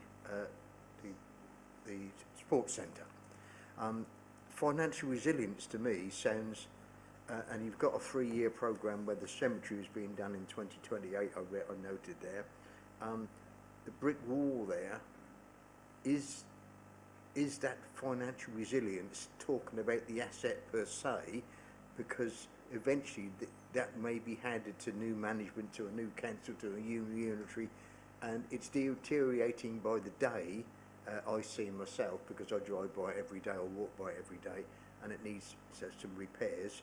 And the same thing is true about the sports centre and about the leisure world. Does it look at the financial stability of those assets and what needs to be done, and looks at the risk when you audit going forward? So in terms of the internal audit process, if we look at the cemetery, for example, it won't look at the condition of the buildings. It will look at the systems, processes and procedures. It will look at the financial data going through the service area in terms of income generation and costs. But what will happen if there are items of expenditure such as the wall, they should be going through the corporate landlord. So due to the new model, that cost of the wall won't necessarily go through the cemetery. So it wouldn't be picked up in a cemetery audit, but it would go through the corporate landlord model and be picked up in that audit. And what's not in this plan is actually in April, we've got the first audit of capital. So building capital expenditure is being audited in the first week of April, and then we'll have a report available for you later on in 26, 27. So those issues relating to the actual structure of the buildings will sit in that type of audit, not in the particular building audit itself, if that makes sense. Thank you very much for that, because I should be looking out keenly for that in the future. Thank you very much. Right, Councillor Sonnets. Yes. I think the answer to that very good question from Councillor Harris was a very process-driven one. And I think that our concern as councillors should be the practical side. Are we maintaining our assets? And we should focus it much more on not whether we filled in a form for maintaining the assets, but whether we've actually maintained them. And my other comments are really around, have we got our telescope to the right eye? Or is it to our blind eye? And I think about what the big sort of risks are, and have been over the last few years, project audits. I don't know whether we do it, but how do we cover the next turnstone project? How do we cover the big regeneration projects like Heart of Greenstead and so on? Are we focused on those? We still have no project risk register. I barely dare even mention it. We've been asking for that for so long. But I think that plays into that point. The second place where we might have the telescope to the wrong eye is our biggest business is actually the HRA. And the governance is all on the managing agent of the HRA. Again, I'm like a broken record. Where's the governance and where's the audit of the HRA? Is it sitting in there? I can see some bits of it there, but is there a focus on it? And the third is, and it's well aired, is the accounting, and that has been raised. But whether the internal auditors should be looking at some of the base level, if you think of accounts as a pyramid of information, I would expect the external auditors to be looking at the top of the pyramid, and I'd expect the internal auditors to be looking at the bottom. What seems to happen is we don't have one pyramid, we have two pyramids. We have a pyramid going up to the monitoring reports and management accounts, and we have another pyramid going up to the financial accounts. It comes from the same basic data, but there's no, one of the reasons why I think that we can't get an audit report, we don't seem to be able to even get an impaired audit report at the moment, which, a disclaimed audit report. I don't know how you can not get a disclaimed audit report, but that seems to be where we are. And must be because the auditors have limited confidence in our own management and systems. And so should we have any attention paid on internal audit? And you can answer it either way, to the base level of data that goes into the financial accounts. I will try my hardest to answer those questions as best as I can. In terms of the first one about projects and the auditing of projects, that we're going to try and develop in terms of the actual auditing processes for individual projects as we go forwards next year. We're starting with the review of the capital programme and the work within estates. And what I want to do, and I have been working on today, because you have got a risk report coming to you the end of this month, there will be an element in there about project risks. We've been putting those together.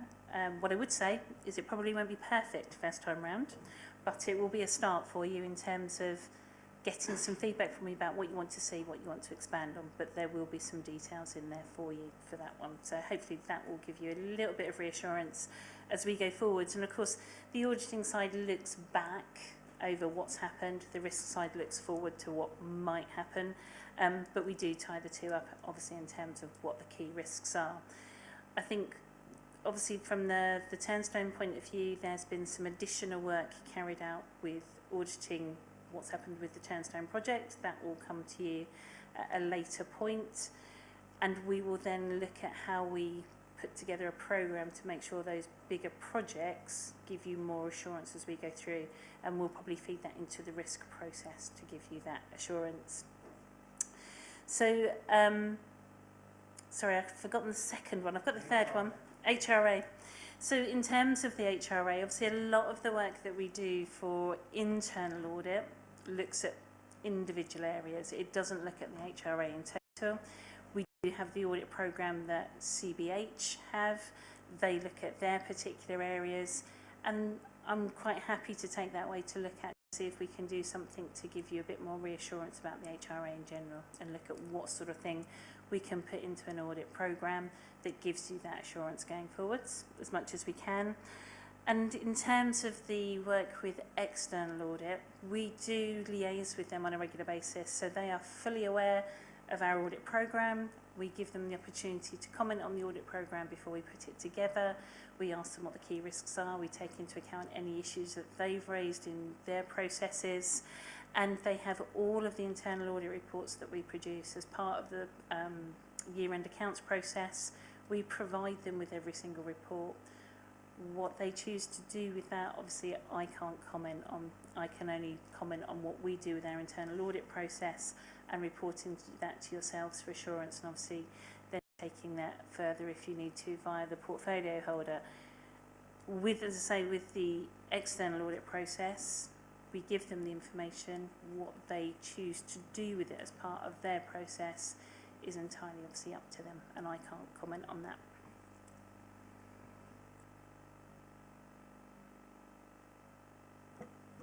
Just to provide further reassurance as well to Councillor Stunnox, there is a key financial controls audit. If you scroll down to the page with the description, it talks about incorporating tests on the financial systems, budgetary control, income and debtors, creditors, payroll, treasury management and general ledger to incorporate key revenues and benefits and financial controls. So I think there is an element within the audit plan for next year that hopefully will touch on some of the areas that you're concerned about.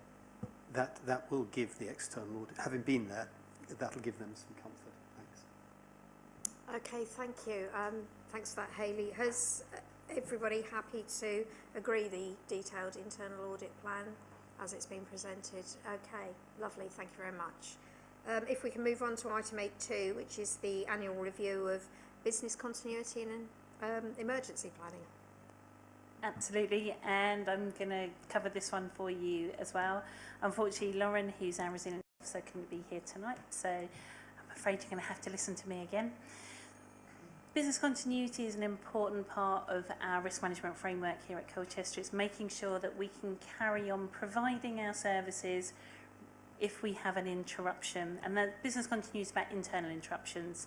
So if something happens, for example, worst case scenario, we lose power and we aren't able to operate our network systems and things like that. That goes back to the disaster recovery, but that's part of our business continuity plans, how we can make sure our services keep running. And obviously, in recent history, it's a little while ago now, the biggest test we ever had of that was COVID, in terms of how we managed to operate our services in the face of not having staff, not being able to go out, all of those restrictions that were in place. So our processes are set out. We work with each service area. We look at key risks.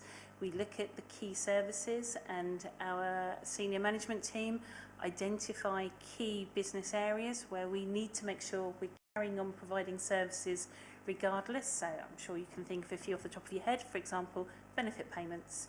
We need to make sure whatever happens, our claimants are paid, our benefit claimants get their money or their rent is paid, those sort of things. So we have plans in place for dealing with all sorts of different scenarios. So each service looks at their key risks, they look at what they need to provide to keep going.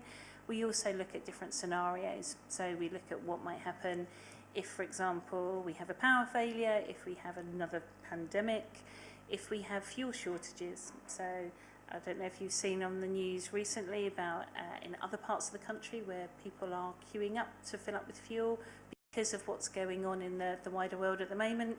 We have some plans in place for if there is some interruption to fuel supply, etc. So Lauren has set out a report, and that is on page 117 of the agenda. And this is a report that went to board earlier on this year, and she set it out in a bit of a different format for you this year. So it's done more of as a kind of a glossy kind of update, more like the policy in terms of the work that was undertaken during the 2025 year. But some of the key things that she wanted to bring out from that was the undertaking of a tabletop exercise for the First Call Officers group. So there is a group of officers who provide a response 24 hours a day outside of normal office hours. If there is an emergency, the first call officer on duty will get a phone call to respond to it. So that's more akin to our emergency planning, which is the outside issue. So if there's a major flood or fire and we have an evacuation, quite often the first call officer will respond to that. So we recently carried out an exercise to make sure that our first call officers understood how to operate in terms of an emergency situation, how to open a rest centre, how the staff would respond, etc. And we did some really good training in terms of actually making phone calls and see how it all works. How do we get supplies? How do we make sure people can be fed and watered if they turn up to an evacuation centre, etc. Part of that followed on from a call from the fire brigade when they felt that they couldn't get through to a relevant officer. This was during working hours. It wasn't outside of office hours. It was during the working day. It was an incident just before Christmas in terms of a major fire in near to the city centre where a family was being displaced. And it took the fire brigade a little while to get through. So we've changed our processes. We actually have a dedicated phone line now for emergencies 24/7, and our customer services team have all been trained on how to route those calls through to the right person. Because if you can imagine, sometimes when someone phones up and says, can I talk to the emergency planning team, they end up in planning and not coming through to the resilience officer or myself or something like that, because it's planning. And if you've got somebody new in the call centre who doesn't understand, they don't really understand the terminology. So we've changed that process, and that seems to be working really well. And we've had 13 members of staff that have undergone training with the Essex Resilience Forum. So we belong to the ERF. All the districts and the county belong to it. It's managed by the fire service.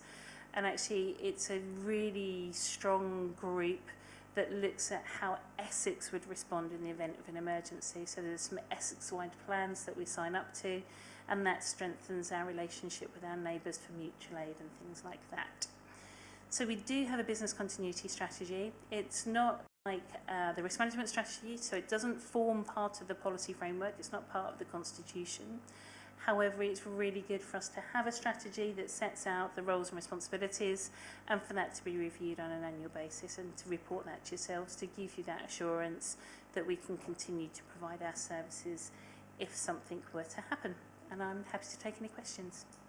Before I move on to a couple of questions, just one from me. I wonder, where does the insurance and our insurance cover sit into this, and does it come to governance and audit, or does it go elsewhere? Because it's obviously part of the risk and governance, knowing what we're covered for, and things like the cyber risk and any external happenings. Absolutely.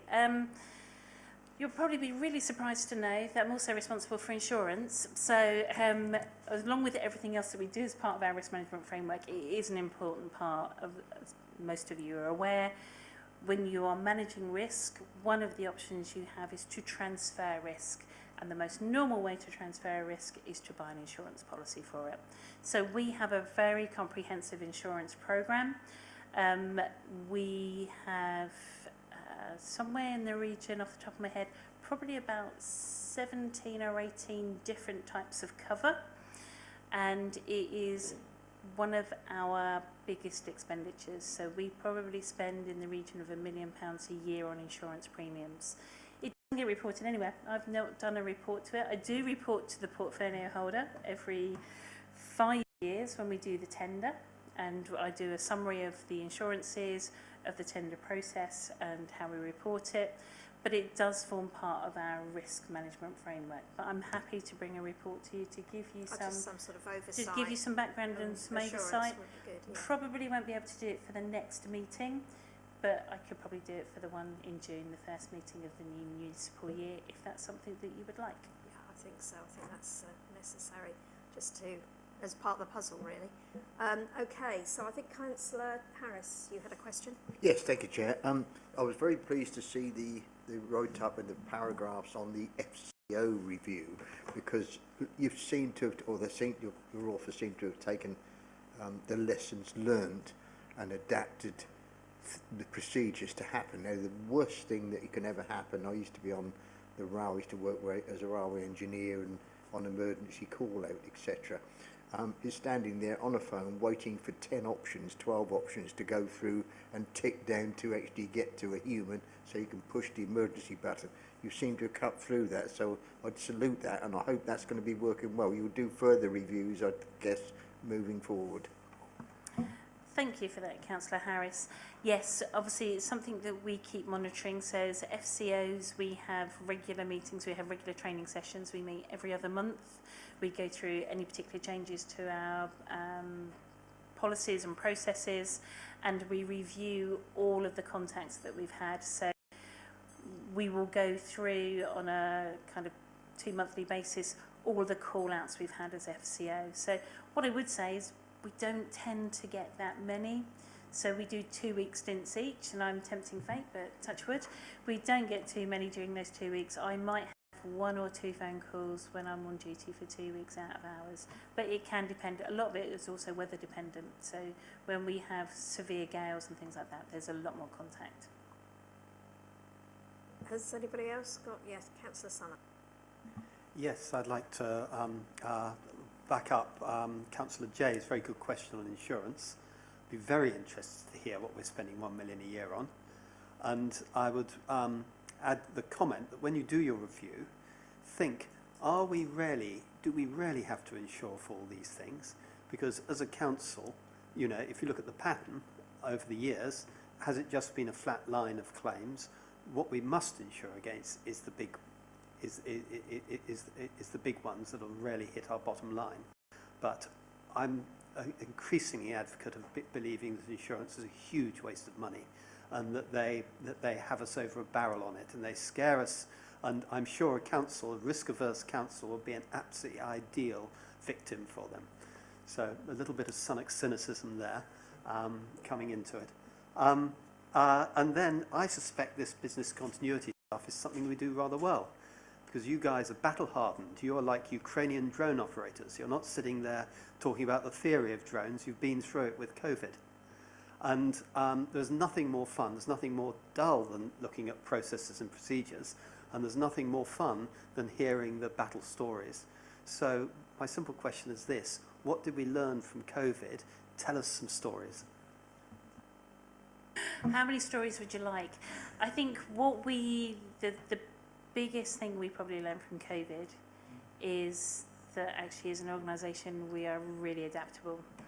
We are really agile in terms of how we respond to things, and we work together really well as a team. So when we have an incident like that across the organisation, we have some really good officers who just roll their sleeves up and get on with it and do what they need to do. I think the big lesson is whatever plan you have, that's not written in stone, because what you're faced with at the time, you can never ever plan for. So we have some plans, but we know they have to adapt to whatever the actual scenario is. And we are able to do that. And I think one of the key benefits we have here at Colchester is we have a really supportive senior management team who put a lot of trust into the FCOs to actually make those decisions. So we have a really good relationship in terms of knowing what we can do as an FCO. So if I get a phone call in the middle of the night, I don't necessarily have to seek permission for some of the things that I might need to respond to, and that's because we have that permission from our board to make those calls in terms of what we can do as an organisation and what we can't. I think if I look back to COVID, it was probably one of the things that I learned is to recognise maybe a little bit quicker when things are happening. I think we responded really well. So it's 6 years ago now, but if we look back to when it started, obviously we locked down at the end of March 2020, but we were already working on our business continuity processes for COVID by mid-January, and we were already having weekly meetings with the then Chief Operating Officer in mid-January onwards going, what's going on in the world at the moment? Well, we can see this coming, we can see those issues. And I think it's remembering that requirement to have some of those conversations. But there are so many things that we do learn, but to be fair, I think because we are such a good organisation at responding and being able to deal with things, it's a bit like, for example, it's not, I wouldn't class it as business continuity, but it probably was. When we had the royal visit to Dedham, we had 2 weeks' notice. All the preparation that went into that meant that literally I made phone calls in the morning to loads of different services going, I need you in a meeting and I need you now. And everybody responded, and everybody did whatever they needed to do to make that happen. And I think that's the same in any scenario that we have. But the Chief Operating Officer may have different ideas to that. Yeah, Richard. No different ideas, just two additional kind of war stories, if you like. One was, I think we realised that the stall that we put into, and the great effort actually in actually developing our voluntary and community sector really came into its own. We lent, I have to say, well, not just us, the health service lent on them massively to, run things like the vaccination centre up at the stadium. We have a really good voluntary and community sector in Colchester that we really, they really helped us massively. And probably the other thing was just that our workforce a lot of them are here not just because of the job, they're here because of Colchester, and a lot of them just changed what they'd done overnight. They were literally, we have museum staff. Frank, he was literally managing the vaccination centre up at the stadium. It's not his day job, but people just kind of, mucked in and done what they needed to, because I think we've got a lot of people who, like I say, they're here not just because it's a job, but because they're here to kind of serve Colchester. Sounds a bit cool. Thanks. This is really good to hear. It's the council at its best. Yeah. And that's a phrase that I used recently post the royal visit, when I said it's what we do at our best, when we all come together and we deliver something that we need to deliver.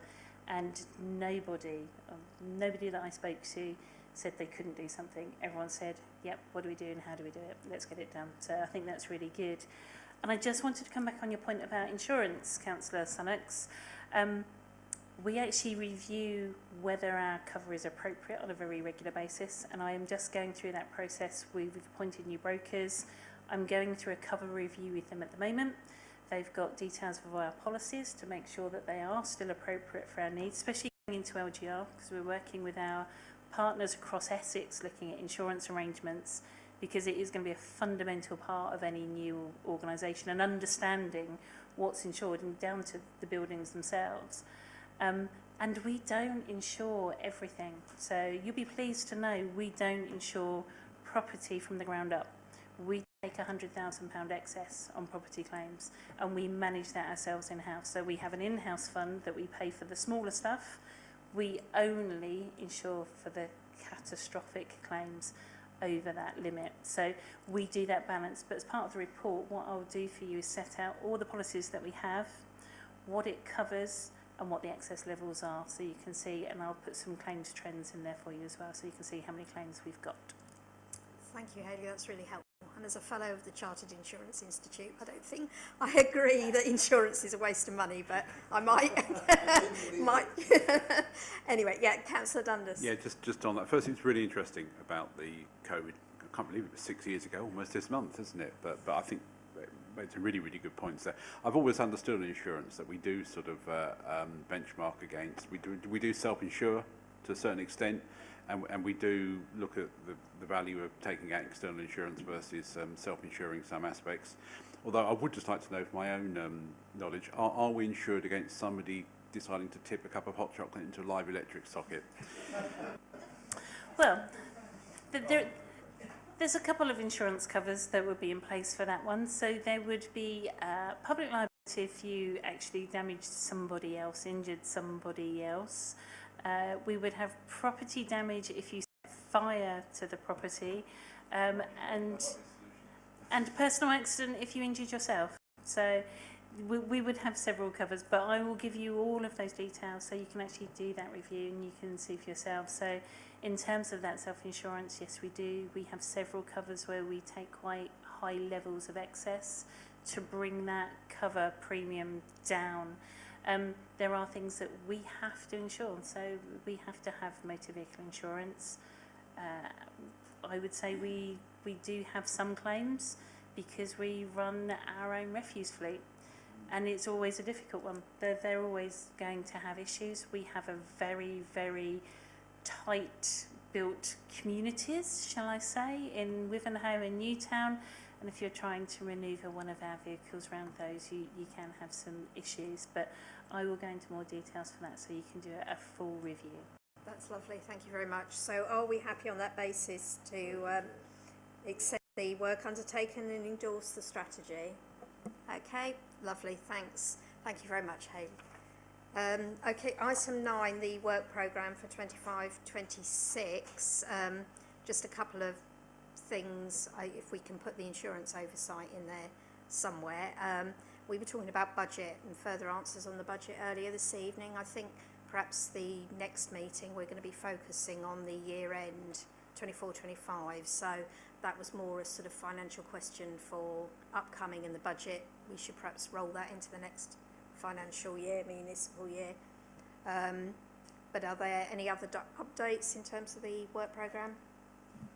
No, thank you, Chair. I'll take the programme as read. Obviously there's an additional meeting been put in. There have been significant changes to the latter end of the year's work programme, and obviously at the start of the next municipal year you'll be getting a whole fresh one to approve, which will take into account the issues that have been raised this evening. Other than that, just ask you to note it unless there's any questions. Thank you. Okay, anybody got any issues?